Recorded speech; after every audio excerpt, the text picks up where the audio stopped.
ordi, s'il te plaît. Voilà. Eh bien, écoutez, bonjour à tous. Ça me fait plaisir de vous voir de loin et on devrait se voir d'un peu plus près d'ici. Mais maintenant, c'est dans 15 jours, les championnats de France Minime Junior à Agen. Donc, je rentre dans le vif du sujet. Vous avez vu le document où j'ai corrigé une petite coquille. Je remercierai la personne au moment voulu qui m'a fait remarquer des petits oublis. Et donc, on est sur ça. Normalement, voilà, normalement, ça doit bien passer. Vous me dites si ça passe pas bien. Parce que là, je ne vous vois plus à l'écran. Et donc, si vous voulez parler, ben, n'hésitez pas. Mon partage d'écran est en pause. Non, surtout pas. Pourquoi il est en pause? Attendez. Mon petit bug à moi, c'est pas grave. Hop, je la refais parce que j'avais un mauvais signal. Et donc, je vais attaquer. Vous avez eu ce doc qu'on va parcourir avec les petits correctifs comme dit. Le petit sommaire, ben, pour faire un petit point, vous l'avez vu, je passe très rapidement dessus. On fait un peu de l'ordre chronologique. On fait un petit point 2022 de janvier à septembre, un petit peu pour se projeter. Alors, retour un peu sur les actions qu'on a eues. J'ai mis des petits points. Je vous fais des retours à l'oral. Donc, un top 16 très intéressant. J'ai trouvé U10 à Chartres. Donc ça a été aux alentours du 15 janvier. Je ne vais pas vous dire la date exacte, ce n'est pas très, très grave. Voilà, il est reconduit au calendrier en 2023. J'ai eu les retours des gens qui étaient présents et même un peu plus à distance, les ressentis de chacun. Ça a été très intéressant en tout cas pour revoir des jeunes. Voilà, et les voir plus régulièrement. J'en toucherai un mot un peu plus tard. Mais en tout cas, compétition qui pour moi, je trouve du sens. On a eu aussi le lancement pour les petits de la détection du circuit WTT Youth. Alors, c'est des contenders, peu importe pour les détails techniques. En tout cas, en France et en Belgique, où l'équipe de France s'est déplacée, donc avec des choses intéressantes. Donc, je mets en avant quand même, et je remercie Sébastien qui m'a rappelé quelques petites médailles que j'avais oubliées, mais en tout cas, sur ces deux Open, voilà, les gens qui ont fait des médailles et donc surtout la très belle victoire, parce que c'est quand même ça qui est recherché, même s'ils sont encore jeunes et en formation, la très belle victoire de Nina Guozeng à Metz, qui n'était pas loin de faire le doublé en Belgique, mais voilà, qui a aussi fait un podium dans la catégorie supérieure. Voilà. En U11, pas mal de médailles aussi, pas de victoire. Un petit Turc a bien tout trusté chez les garçons. Donc voilà, des championnats de France des régions à Béthune quand même, où moi je m'étais déplacé une journée qui était intéressant. Voilà, sur cette formule Benjamin Minime, moi, je ne l'avais jamais vue, donc c'était intéressant. On a d'autres jeunes de la détection aussi qui sont déplacés en free, donc à leurs frais, sur les Open du Portugal et de Tunisie. Donc ça, je voulais aussi quand même le signaler. Je ne mets pas de résultats en avant en particulier, mais en tout cas, ça prouve qu'il y a cette démarche voilà, d'aller chercher les choses. Et ça va continuer avec la Pologne et l'Allemagne au mois de mai prochain. Et il y a eu 2 tours de critérium fédéral, donc où Stéphane était à Serra et moi j'étais une journée à Pont-à-Mousson, ce qui me permet toujours qu'on puisse se rencontrer de vive voix. Les retours des stages, c'est là où ça peut être aussi un peu plus intéressant et refaire le point. Voilà, sur les 3 mois qui viennent, on a proposé 4 stages différents au niveau du programme de détection. Le stage un peu de revue d'effectifs à Nantes début janvier, donc on était avec Nicolas et Stéphane au Krebs de Nantes. J'ai pas mis lieu, mais bon, vous l'avez sur la petite vidéo. À chaque fois, vous avez des petits liens de vidéo à chaque fois pour avoir des résumés de 3 des 4 stages. Pour vous faire rapide, ça c'est pour expliquer 8 garçons convoqués, 6 présents, 1 absent pour blessure, une belle fracture là, du petit Goudjil, Aylan, et un cas positif malheureusement pour Gabriel Poyer. Bon, ça c'est partie remise pour la prochaine fois.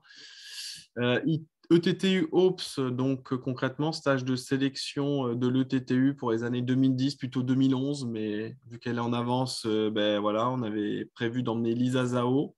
Quentin Sandona, malheureusement, n'a pas pu prendre le départ, pareil, positif, asymptomatique, hein, bien sûr, mais bon, positif quand même.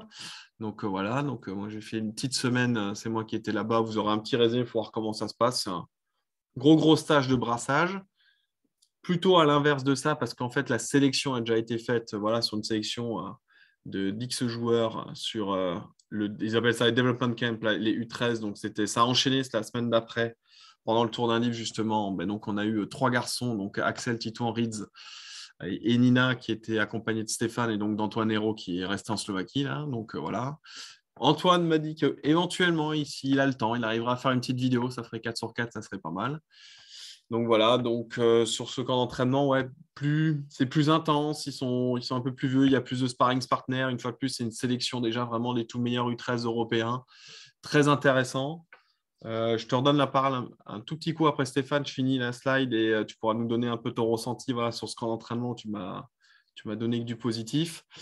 Et nouveau stage cette année après qu'on a fait avec Clémence à Châtenay-Malabry. Donc ça, c'était la fin mars. Donc pareil, voilà, 8 jeunes sélectionnés, 5 garçons et 3 filles, 2 absentes. Donc il y a 2 filles qui ont fait le choix pour diverses raisons de ne pas venir. Donc là, pareil, ça nous a permis un petit peu de revoir les enfants. Certains qu'on avait déjà vus en novembre, d'autres qu'on a revus et redécouverts au top, comme je disais, top 16 U10 au mois de janvier. Donc c'était intéressant un petit peu de les revoir dans un autre contexte. Donc je reviens juste parce que je l'ai mis en avant, mais c'était surtout pour qu'il y ait l'écrit. Voilà, c'est un petit échange d'expérience, un partage d'infos qu'on a. Voilà, le retour un petit peu le sentiment de Neven Segnar, qui est un peu le responsable de tout ce qui est ETTU jeune, et donc qui a été entraîneur de Tamara Boros, principalement et entre autres. Voilà, donc d'origine croate. Et donc voilà, lui, les qualités, un petit peu, les messages qu'il fait passer sur voilà, rotation, placement, déplacement en profondeur, changement de ligne et la puissance. Pour lui, il croit que c'est très important pour les joueurs européens de développer ces qualités-là pour avoir une chance, contre les Asiatiques et pour réussir à plus haut niveau. Donc c'est quelque chose qu'ils ont regardé chez les jeunes, ceux qui avaient des habiletés à développer ça. Donc voilà, c'est un petit peu pour montrer ce qui s'est passé, surtout avoir le lien des vidéos, vous aurez des choses un petit peu plus approfondies. Je vais quitter ma présentation, donc c'est ici. Et Stéphane, si tu veux, toi tu m'as fait un retour très élogieux, donc je te laisse leur faire un petit peu le retour de l'Open, enfin pardon, pas de l'Open, pas du tout, de Ouais. ce que tu as vécu en Slovaquie. J'avais peur de me tromper de pays. Moi, Ouais. j'étais en Tchéquie, toi en Slovaquie. Voilà. Ouais, ben, bonjour à toutes et à tous. La Slovaquie, c'était vraiment un stage très, très intéressant pour nos jeunes, donc 3 garçons et Nina. Nina qui était un peu diminuée par une petite fracture de fatigue dont on a su après ce qu'elle avait, mais bon, qui a fait quand même tout le stage. Ce qu'il faut très rapidement, donc le résumé, c'est que bah, il faut se dire qu'en Europe, maintenant, il y a une très forte concurrence dans ces catégories d'âge-là qui étaient représentées.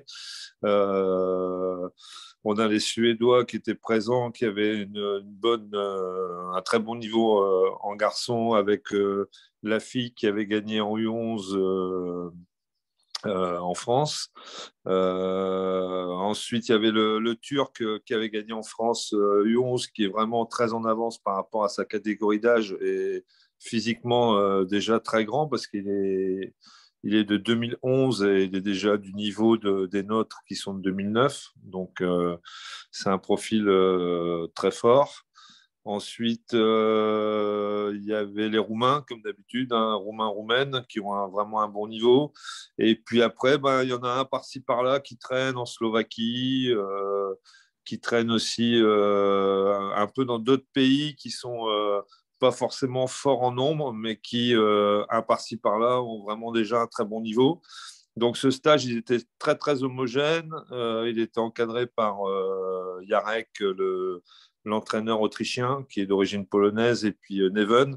Bon, nous, forcément, nos jeunes, ben, ils ont tenu tout le stage vraiment à un rythme très élevé. Donc ça, c'était très intéressant. Ça prouve que dans les clubs, dans les pôles espoirs, ça bosse très, très bien. Et nos jeunes n'ont vraiment pas eu de moments, je dirais, de moments de déconcentration. Physiquement, ils étaient vraiment tout le temps là par rapport aux autres quand même qui ont eu de temps en temps des moments de faiblesse. Donc ça, c'était vraiment très intéressant chez les nôtres. Aussi la rigueur des couchers, la rigueur en dehors des séances. On s'est aperçu que, par exemple, les Roumains, ça dormait tard, donc le matin, c'était difficile pour eux.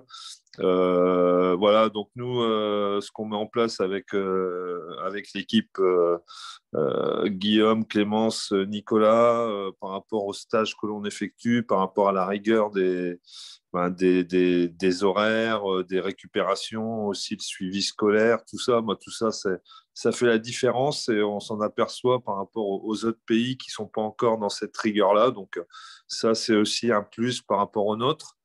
Voilà. Et puis, bah, il y avait surtout dans ce stage au TTU l'apport des Slovaques qui auparavant, bah, pareil, n'avaient pas de centre de haut niveau et qui maintenant s'y mettent. Donc, ils ont un centre de haut niveau de 13-21 ans qui est en dehors de Bratislava. Je ne saurais plus trop dire où c'est.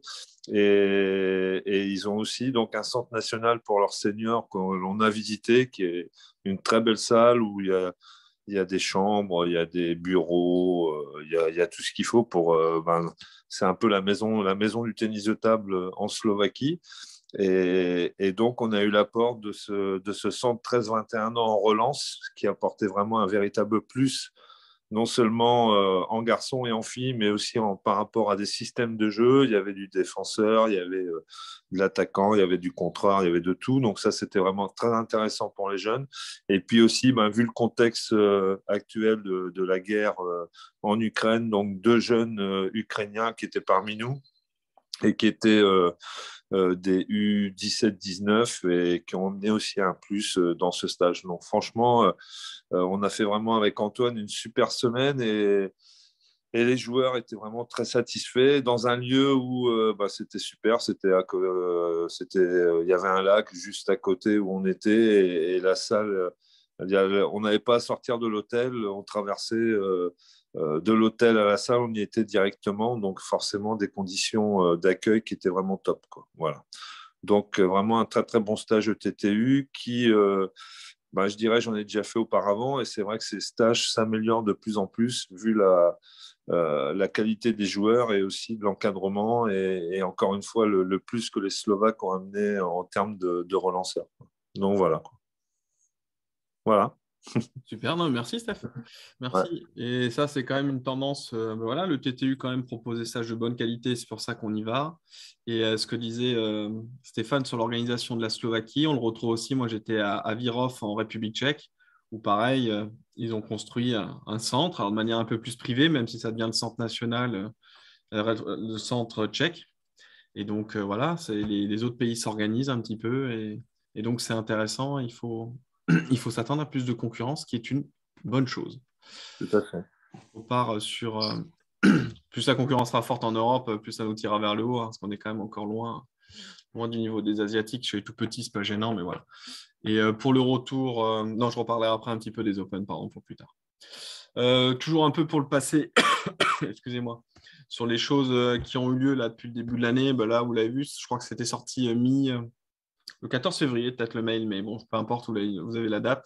J'ai juste mis une capture d'écran. C'est surtout vous, pardon, si vous avez des retours, si vous avez vu des choses qui vous ont paru incohérents ou pas clairs, en tout cas, parce que voilà, le système aujourd'hui est nouveau avec les mises en place des cellules. Alors, il a été sorti dans un premier temps 2024 et les cellules performance, je vais dire senior, à contrario de la performance jeune, donc managée par Damien, la détection par moi-même. Voilà, donc là, j'ai pas mis l'essai, hein, c'est juste pour mettre une diapo.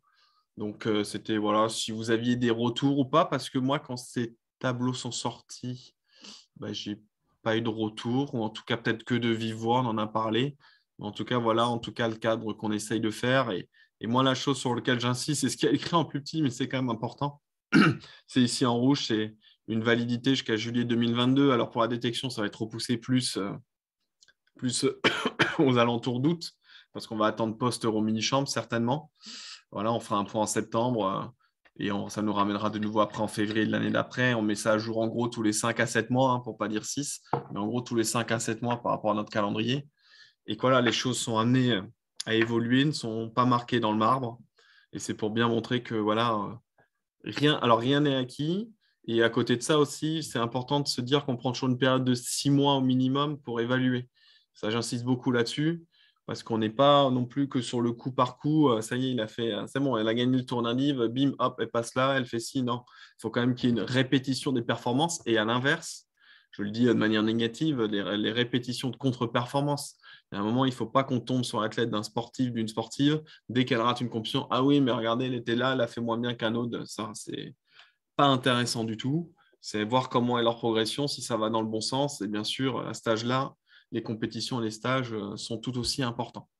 Donc voilà, c'était juste pour remettre un peu en place cette philosophie qu'on va essayer d'harmoniser, parce que c'est nouveau, donc ce n'est pas évident, mais qu'on va essayer d'harmoniser des plus petits chez nous à la détection aux plus vieux. Et voilà, il y a différentes manières et c'est comme ça qu'on voit les choses. vu que je ne vois pas vos têtes, si vous voulez réagir, surtout n'hésitez pas, prenez la parole, là, parce que j'ai l'écran aussi en plein écran chez moi. J'enchaîne un petit peu sur les choses, pareil, les infos que vous ont été envoyées par mail, sur ce courrier qui avait été envoyé, vous avez une petite capture d'écran. Une petite capture d'écran. Donc ça, c'est un peu plus le présent parce que c'est tout frais, ça date de fin mars, là. Le DTN a envoyé ça, on a vu ça ensemble. C'était juste pour refaire un moment aussi, un écrit, quelque chose un peu de posé, pour remontrer un petit peu comment fonctionne notre année d'évaluation sur la détection. Quand les vraiment, entre guillemets, je le dis comme ça, quand la fédération rentre dans la danse. Voilà. Quand les jeunes commencent à travailler avec la fédération, comment cette première année, et vous voyez, je le mets en bas, en fait, qui est entre 6 mois et 2 ans, parce que vu que tous les 6 mois, on revoit un petit peu les cellules, il y a des jeunes qui peuvent aller plus vite et d'autres aussi, à l'inverse, moins vite. Ça avait été déjà fait par le passé, mais une fois de plus, voilà, c'est remettre les choses un peu par écrit. Voilà, mais les évolutions, c'est le top 16, vous en avez déjà parlé. Enfin, oui, il y a le top 16, pardon. On fait un point après le top 16, on fait un point après le stage de, voilà, après le stage de juillet. Ça, c'est pour les jeunes en évaluation. Parce que c'est un petit peu dur pour les U9, U10 de les juger sur les Euro Mini-Champs, parce qu'il y a une compétition européenne U11. Donc, on fait déjà un petit peu le point là. L'idée d'avoir des actions un peu lissées sur tout l'ensemble de l'année scolaire. Pour vous le faire de tête, en janvier, le top 16. Je ne sais pas quand sont les championnats de France des régions, donc je ne vais pas les situer, mais ils sont souvent en février, en avril. En mars, il y a le stage de Châtenay-Malabry qui est amené à continuer. On a un stage détection à Fontaine fin juin, début juillet. On a éventuellement, bien sûr, une compétition souvent qui est vers la Toussaint, qui peut être les Minicoms, ce qui est intéressante. Voilà. Et donc, on a ces stages-là. Et après, on a le stage de Lyon aussi, qui est au mois de novembre. Voilà. Donc, ça permet d'avoir des stages, des compétitions, voir régulièrement les enfants. Je ne pas par les Euro-Mini-Champs, je ne parle pas des tours de critérium fédéral qui font en 6 parties. Voilà. Mais ça nous permet de voir les enfants et les championnats de France, pardon, un peu plus régulièrement tout au long de l'année. La durée de l'évaluation, j'en ai déjà parlé. Voilà. Sur les conséquences que ça a sur le stage de Fontaine, j'y reviens un tout petit peu plus tard. Donc, voilà, ce courrier, ça a été envoyé au président de Ligue. Pareil, je n'ai pas eu de retour. Si vous sentez des interrogations, s'il y a des choses, n'hésitez pas à revenir vers moi. La petite nouveauté, mais qui est une vieille nouveauté parce que ça date d'il y a 2 ans, mais tout vient à point à qui sait attendre. Voilà, là, on vient de finaliser avec la com fédérale donc la présentation d'un petit poster. Je vous avais sollicité les référents régionaux de détection en mars, pendant le confinement. C'était le premier confinement. Le premier, là, le tout frais, le mars 2020.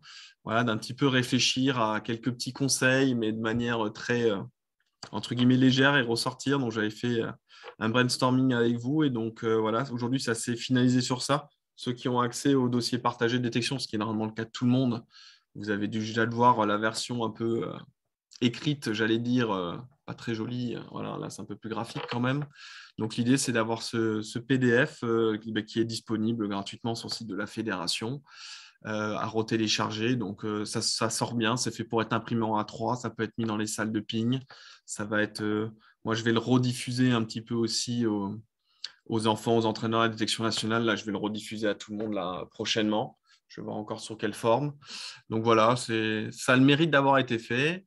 J'insiste quand même sur le fait que ceux qui ont participé, c'est important. Vous êtes cités quand même. Alors, c'est comme tout le monde, hein, c'est toujours écrit en petit, hein, mais voilà, en tout cas, vous êtes cités tous les gens qui ont contribué à ça à ce moment-là. Maintenant, ça remonte un petit peu. Voilà. Ça a été un peu long à finir, mais maintenant, c'est une chose faite. Donc, sachez que c'est disponible et à diffuser le plus largement possible dans vos territoires.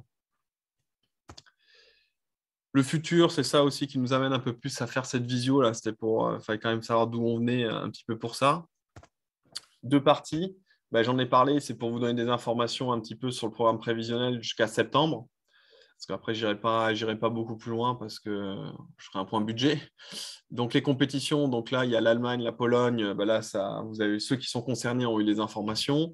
Il y a la République tchèque aussi qui est juste au mois de juin, avant les championnats de France cadet, qui ne sera pas possible qui n'est pas possible pour les filles parce que pendant le championnat de France cadet, ce sera possible pour des U19.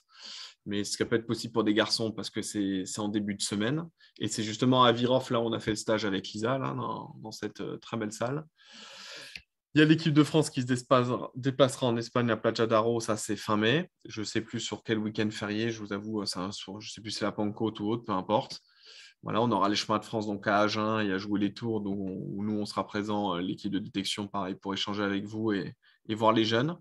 Certains ont dû voir passer aussi, je voulais en toucher deux mots, je crois que c'est avec Eric Masson, on en a parlé un petit peu.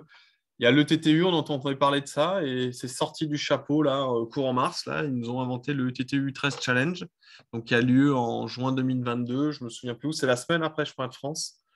Pour vous faire simple, deux garçons, deux filles, enfin 2 jours de compète par équipe, 2 jours individuels, avec une formule par équipe où ça commence par un mixte, après garçon contre garçon, fille contre fille, on croise en fait, voilà, ils se jouent. Ben, c'est une compétition qu'on ne fera pas, premièrement parce que, ben, elle n'est pas budgétisée. Donc, moi, je n'ai pas les moyens d'aller sur cette compétition-là. En plus, c'est un type de compétition voilà, où c'est obligatoirement et deux garçons et deux filles. On ne peut pas trop faire que la partie individuelle, sinon ça ne vaut vraiment pas le coup pour 2 jours. Donc voilà, aujourd'hui, on s'est lancé sur les WTT, que ce soit vous sur les territoires en investissant avec les free, que ce soit nous, la fédération, avec des sorties. Voilà, on a fait on a fait la France, un peu la Belgique. Là, on va aller faire l'Espagne, les garçons et les filles. Il y aura les Euro Mini Champs au mois d'août. À partir de là, on aura déjà pas mal fait au niveau de la fédération. Vous pourrez reprendre la main. Donc voilà, on va voir comment il se lance ce challenge, qui le fait pas des autres pays. Mais pour le moment, on a fait le choix de ne pas y aller parce que voilà, c'est sur une période pour nous où on est juste après un chemin de France Benjamin Cadet. Enfin, voilà, les jeunes vont aussi un peu récupérer avant de partir sur les stages d'été dont je vais parler juste après. Et donc, juste refaire un point clair aussi sur les Euro Mini Champs. J'y retravaille d'ailleurs pour les Français demain matin, mais vous avez les dates. Les catégories, je vous reconfirme bien que c'est U13 et U11 et non U12 et U11. On a voulu, avec le comité d'organisation, j'ai voulu qu'il y ait les U13 pour que les nés en 2009 qui n'ont pas pu faire les 2 dernières éditions annulées, eh ben, il y ait une chance quand même de le faire dans leur année d'âge. Est-ce que c'est quelque chose qui va perdurer ou pas? Pour le moment, je le souhaite, mais j'attends de voir comment ça se passe. Les inscriptions pour les Français seront certainement en gros du 15 mai au 30 juin, donc vous en faites pas si vous voyez rien d'ici là. On fera certainement un système d'inscription en ligne, c'est sur ça que je travaille demain matin. Et une sélection équipe de France, comme je vous le dis, déjà assez compacte. Et donc, j'annoncerai pour pas que vous soyez en difficulté avec si les gens sont avec votre ligue ou pas avant la fin des inscriptions. Donc, certainement la semaine après les France Benjamin, j'ai annoncé une équipe de France assez compacte. Et je le dis compacte dans le sens où oui, il y aura des U12 qui peuvent être performants, mais bon, voilà, il y aura vraiment une équipe de France U13 et U11. Il n'y aura pas une équipe de France assez large avec du U13, du U12, du U11, des U10 qu'on veut mettre, voir en avant. Voilà, j'ai une réalité budgétaire et aussi une réalité d'une compétition qui est en France, qui est quand même très accessible au plus grand nombre. Les gens qui ne sont pas pris en équipe de France ne sont pas pénalisés parce qu'ils peuvent totalement participer à la compétition. Voilà. Pour information, comme en 2019, on essaiera d'inviter le Japon. Le mail d'invitation va partir dans les prochains jours, normalement. Voilà, en tout cas, c'est le pays qu'on essaye d'inviter. Et moi, je ferai quand même une promotion aussi un petit peu hors Europe parce que c'est intéressant. Moi, un des vrais enseignements, et je reviens dessus sur les premiers WTT qu'on a fait en jeune, et même où on a été en free. En U11, voilà, il faut vraiment faire aussi le U13 parce qu'il y a souvent peu de participants et surtout peu de participantes. Donc, un intérêt moyen, pas un super intérêt. À partir de U13, il y a vraiment beaucoup de monde qui vient. Et comme l'a dit Stéphane, il y a une vraie concurrence en Europe. Et c'est mon lien avec les Euro Mini Champs aussi pour le fait de les ouvrir. On a vu vraiment des Indiens qui jouent extrêmement bien, des Portoricains qui jouent extrêmement bien. Bon, pas trop surpris là, quand la Corée du Sud joue bien au ping-pong, on le savait. Les Indiens aussi. Mais bon, voilà. En tout cas, il y a une vraie densité qui vient de partout. Donc, c'est intéressant de mettre ça en place, je pense, au plus tôt. Et ça donne la valeur à la compétition et c'est faire le lien avec tout le travail que fait les ITTF sur les Hawks aussi. Donc, ça, c'est quelque chose qui va venir. Et sur les stages donc, qui nous concernent, donc, il y aura 4 stages là, organisés cet été. Il n'y a pas de stage à venir. On n'organise pas de stage. Je referai un petit lien sur ça, en tout cas, entre guillemets, collectif. Il n'y aura pas de stage. Les stages collectifs, les seuls qu'on fait pendant l'année, ils sont là. Ils sont cet été. Donc, Fontaine, vous avez les dates. Le lien par rapport au courrier dont je parlais tout à l'heure, il y a vraiment cette présence souhaitée des référents régionaux. Donc, pour la faire court, parce que sur un courrier, c'est toujours ça, un peu compliqué à expliquer, je trouverais ça bien que le responsable de la ligue, de la détection, après, il y a des gens qui ont des postes entre guillemets un peu administratifs, donc celui-là vraiment qui peut-être qui gère plus voilà, les jeunes au niveau sportif, soit présent au moins une année sur 2 à Fontaine. Voilà, comme ça, on a cette semaine de travail en commun. Et donc, ça, une année sur 2, vous êtes 12 ligues métropolitaines, ça fait 6 sur 12. Voilà, donc après, moi, ça me fait. J'ai aussi cette équipe d'encadrement qui change en changer. Bien sûr, vous voulez être là chaque année, voilà. Votre ligue vous prend en charge. Moi, la fédération vous prend en charge sur place. C'est-à-dire que le fait que quand vous veniez, vous pouvez emmener des enfants. Donc, au niveau du déplacement, c'est rentabilisé, c'est divisé. Sur place, le coach, moi, chaque année, je prendrai jusqu'à un maximum de 6 personnes des ligues. Donc, cette année, j'ai n'importe quoi. Je prends 6 ligues. je vais dire de la Ligue 1 à la Ligue 6, je prends les numéros, et l'année d'après, je prendrai de la Ligue 7 à la Ligue 12 en charge. Si d'autres gens veulent venir après à leurs frais de ligue, peu importe. Mais voilà, moi, l'idée, c'est que ça, et comme ça aussi, vous voyez un petit peu en présentiel, on ne fait pas que nos 2-3 visios par an. Voilà. Et la chose importante, vu qu'on a supprimé les stages interrégionaux cette année, donc on va voir comment ça donne. C'était déjà le cas un petit peu quand on a fait Fontaine l'année dernière, on n'avait pas pu les faire, pas partout. Liste des joueurs pour le 15 mai au plus tard. Voilà, le stage est le 26 juin. Moi, le 15 mai, si j'ai tous vos joueurs, ben, c'est pareil. Si le 15 mai, j'ai pile 40 noms parce qu'on a une quarantaine de places, je vais revoir encore avec l'hébergement. Et ben oui, la sélection, elle est vite faite et dans de deux. Mais bon, si j'ai 50, 55 demandes, comment je vais faire le choix? Ça me demande un petit peu de temps. Et j'aimerais quand même que les convocations arrivent à peu près un mois avant au niveau des jeunes. Donc voilà, c'est pour ça que pour le 15 mai, je vous demande ça. Normalement, tout le monde sera revenu de vacances. Donc ça, c'est pour le stage de Fontaine. Pour le stage de Matmal, qui est redécalé, donc il y a un premier du 1er au 10 juillet 2022, donc qui devait être en commun avec les gens qui vont au CEJ, qui ne sera plus parce que les CEJ ont été avancés, ils commencent le 6 juillet au lieu de commencer le 15. Guillaume, Oui. Guillaume, excuse-moi de te couper. Ouais, non, coupe-moi. C'est par rapport à Fontaine. Oui. On est d'accord, on est en période scolaire encore. Hein. Oui. Que ce soit Fontaine ou Matmal, on est totalement contraint par les lieux, parce que le 4 juillet au matin, Fontaine est réquisitionné pour le service national universitaire par 350 personnes pendant 2 semaines. Donc, ils ne pouvaient plus nous accueillir après. Je vous avoue, j'aurais préféré le faire un petit peu plus tard. Mais aujourd'hui, c'est le seul lieu que j'ai. Et donc, cette date, on sera totalement sur les vacances, sur le temps scolaire. Tu as raison, Fred. Matmal, un petit peu aussi. C'est les plus grands, ils ont un peu plus l'habitude. Voilà, en tout cas, on est sur ça. Et sur Matmal, juste pour revenir sur ça aussi, sur les dates et sur le nombre de places, on est contraint parce que les CCAS sont très tendus au niveau des effectifs cette année, avec qui on a le partenariat.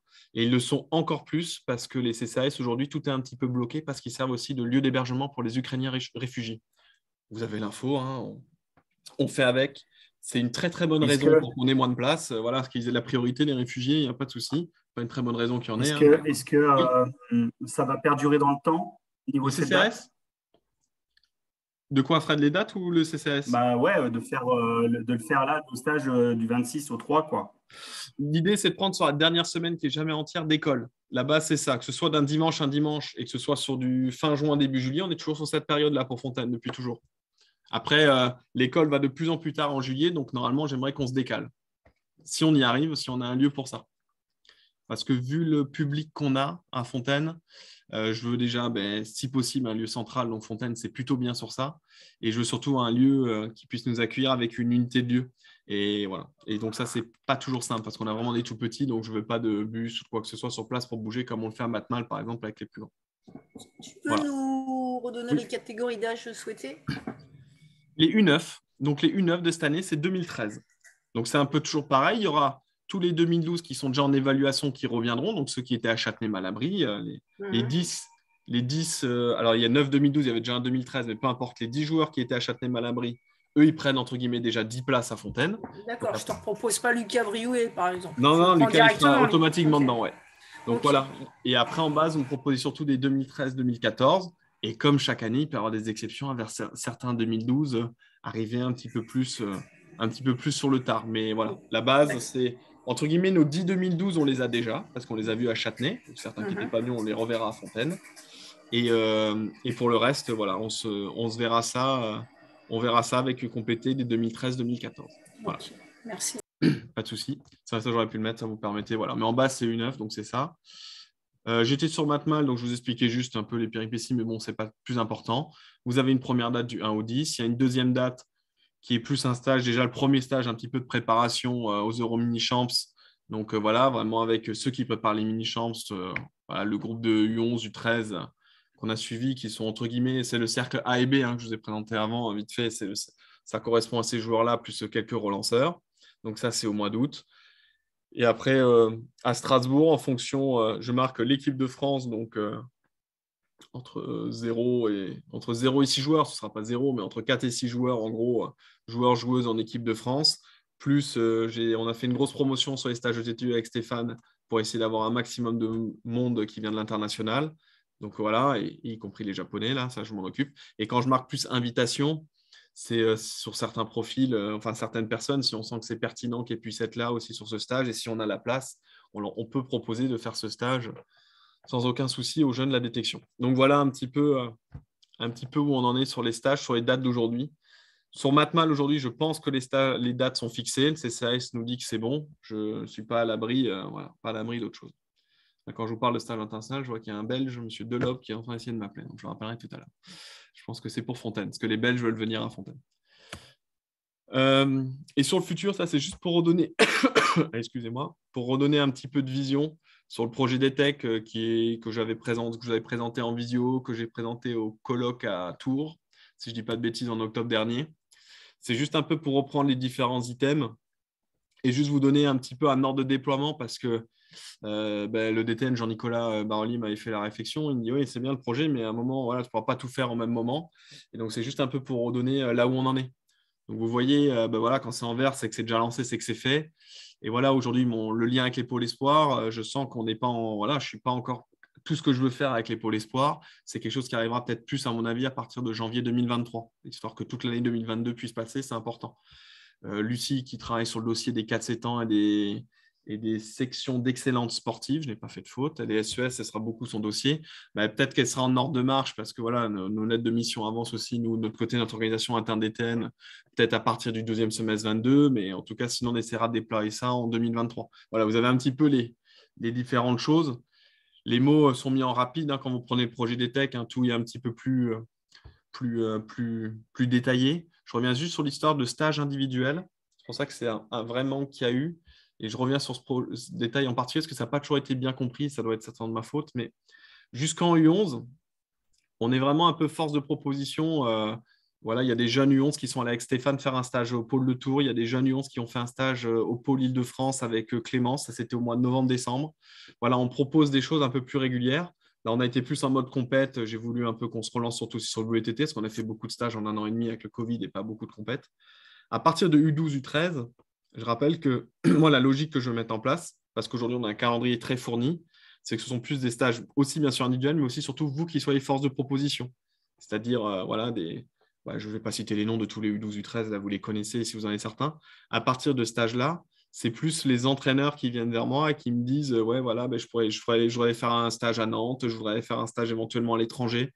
Voilà, moi, c'est surtout ça en France. Ça va être essentiellement Nantes chez les jeunes ou certains autres pôles espoirs, parce que qu'on ait eu 12 U13, voilà, il faut voir les échanges pertinents qu'il peut y avoir. Et plus dans une idée, voilà, ce stage coûte tant, est-ce que tu peux m'aider ou pas? Et si oui, de combien? Je trouve que ça a plus de sens, ça vous responsabilise, ça nous met en relation sur le planning des joueurs. Et voilà, ça a du sens. Par exemple, la seule personne, mais c'est un peu par hasard, mais ça s'est fait, mais on a un lien un peu plus poussé parce que c'est la joueuse aujourd'hui qui est un peu plus suivie par la fédération, c'est Nina Guozeng. Voilà, on a vu pour que, voilà, il y a une proposition d'aller faire un stage en Roumanie, il y a une ouverture, mais la fédération, je vais lui donner un petit peu d'argent pour aller faire son stage en Roumanie. Voilà, je vais lui donner une bourse. Donc voilà, je sais qu'il y a Pascal qui écoute, il est au courant, il attend le montant toujours, mais bon, voilà, ça va venir. Donc voilà, non mais voilà, il y a ça qui va être fait, mais l'idée elle est là. Voilà. Et bon, les compétitions, ça, on a lancé le WTT. Et s'il y a des thématiques, voilà, qui vous intéressent en particulier, bien sûr, vous serez impliqué, concerné dans tous les cas. Et juste aussi sur les parties formation, ça c'est des choses que je repousse un peu loin, mais bon, peut-être je vais réussir à faire 2-3 petits trucs en amont, mais la formation continue de nos entraîneurs, là c'est en lien avec le pôle formation, mais aussi de nos parents, ça me paraît extrêmement important. Et bon, et voilà, vous voyez le reste.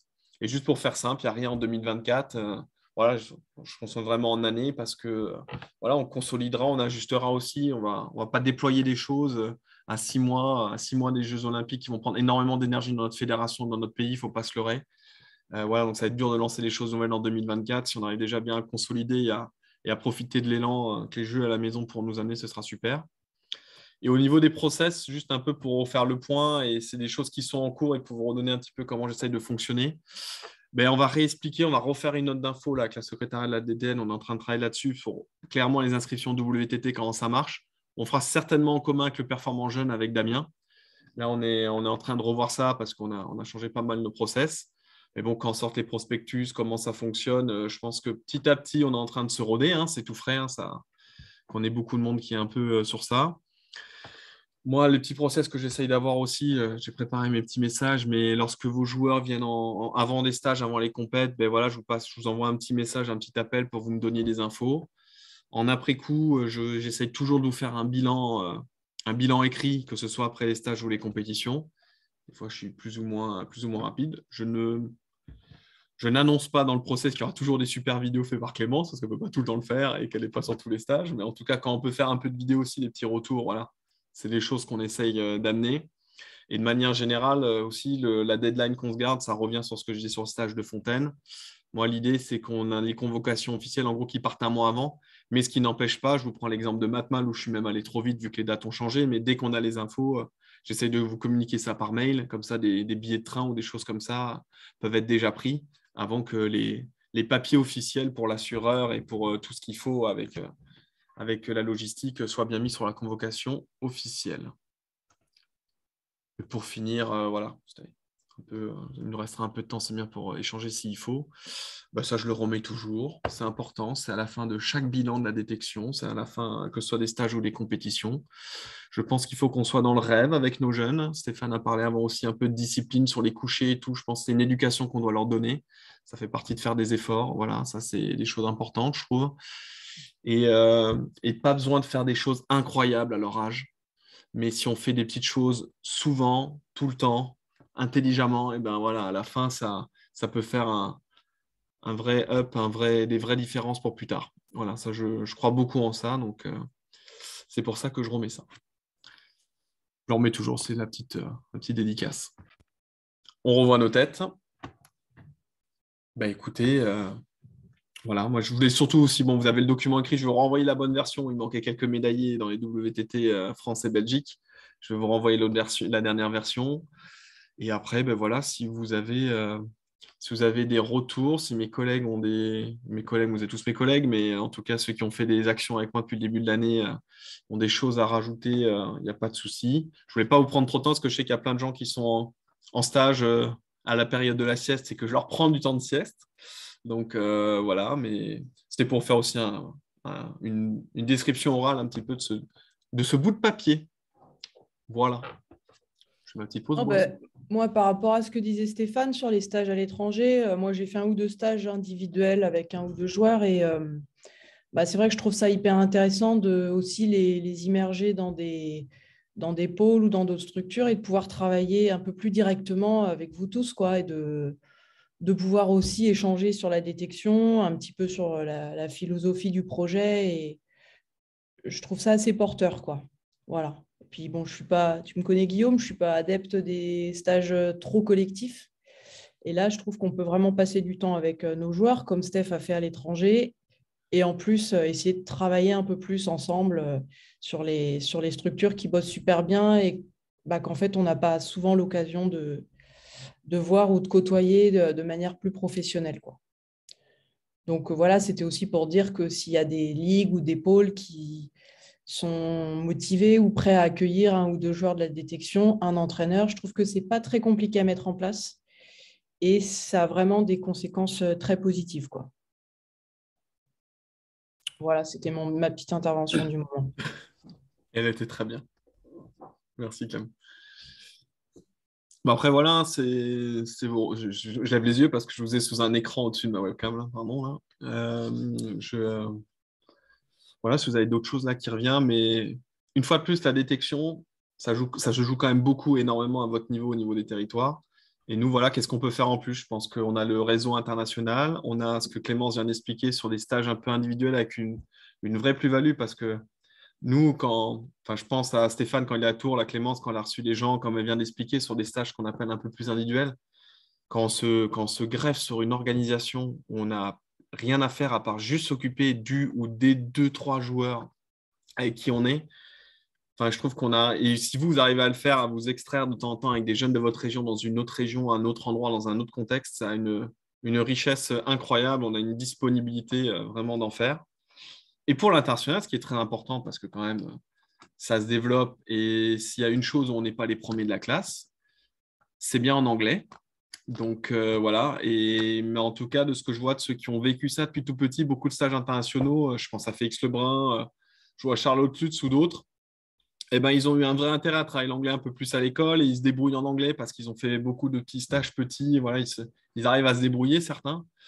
Et nos jeunes Français ne sont pas en avance sur les étrangers là-dessus. Mais en tout cas, voilà, c'est c'est un apprentissage important parce qu'aujourd'hui, voilà, le circuit, il est vraiment encore européen et que apprendre l'anglais, une fois de plus, ça, dans tous les cas, qu'il fasse ping-pong ou pas plus tard, ce sera plus qu'utile, je pense. Vas-y, Fred. Alors, je voulais revenir sur le championnat de France des régions, comme tu as dit. Et j'ai été un peu déçu, on va dire, de voir qu'il n'y avait que 6 ligues de représenter. Nous, les élus ont voulu la présenter, mais elle n'avait rien à faire là non plus, dans le sens qu'on n'avait pas de joueuse, à part une joueuse. Est-ce qu'il va y avoir quelque chose de fait ou est-ce que, parce que sincèrement, nous, donc, sur notre territoire, en tout cas, c'est la cata. Et c'est très difficile de remettre en route la machine, on va dire, à ce niveau-là. Au niveau des filles, essentiellement, ouais. c'est ça. Pas les garçons. Alors, chez les filles, au moins, ils ont une intelligence de faire jouer tous les matchs et tout ça. Je me rappelle, au moins, les JA, ça a été top. Politiquement, c'est une compétition, parce que c'est important, la politique.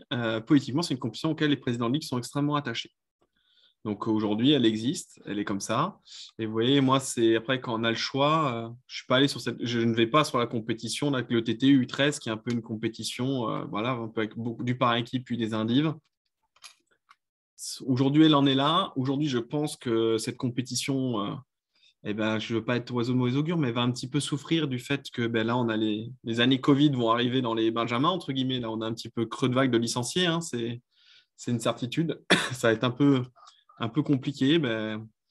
Voilà. Aujourd'hui, moi, la main, les politiques, elle est importante. Moi, c'est une compétition, mine de rien, quand je m'y suis rendu.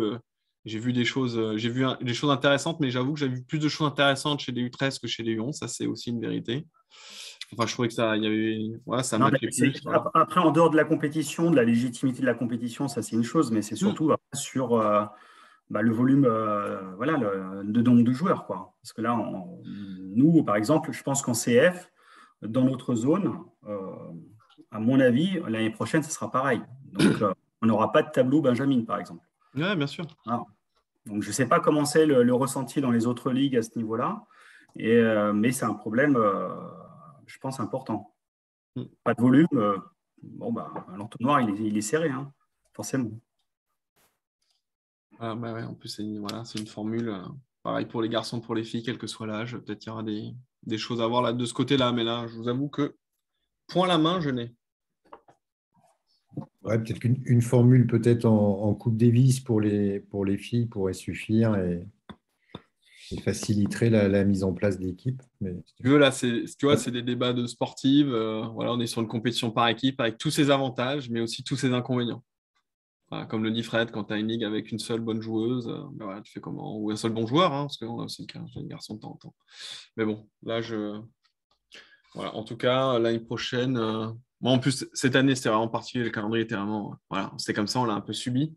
Mais l'année prochaine, les CFR devraient être en février et le WTT en France devrait être en avril, ce qui permettra aussi pas aux jeunes U13 là, de tout enchaîner. Ce qui était un peu compliqué, rock'n'roll, mais certains l'ont très bien fait. Je pense à Sandro qui s'est baladé dans le nord de la France pendant 15 jours pour un sudiste. Hein, c'est dur quand même. Alors, autant de temps, pas le soleil, il a bien survécu. Donc voilà. Entre Spa, Metz et Béthune. Donc c'était ça. Écoutez, messieurs, dames, parce que quand même, il n'y a que dames. Donc voilà. S'il y a d'autres interrogations, en tout cas, voilà, c'est pour vous donner, moi, cette réunion, on en avait fait une, je crois, en décembre. Je trouve que c'est bien qu'on puisse un petit peu. Voilà, je vais essayer de vous donner, entre guillemets, des nouvelles, comme ça vous voyez comment on est. Je sais qu'on est en contact indirectement. Voilà, tout ce qui est Open. Vendredi, on aura les réponses pour tout ce qui est Allemagne, Pologne. Pour l'Espagne, là, je suis en train de finaliser les choses, là, un peu pour les déplacements de chacun aussi, là, tout doucement.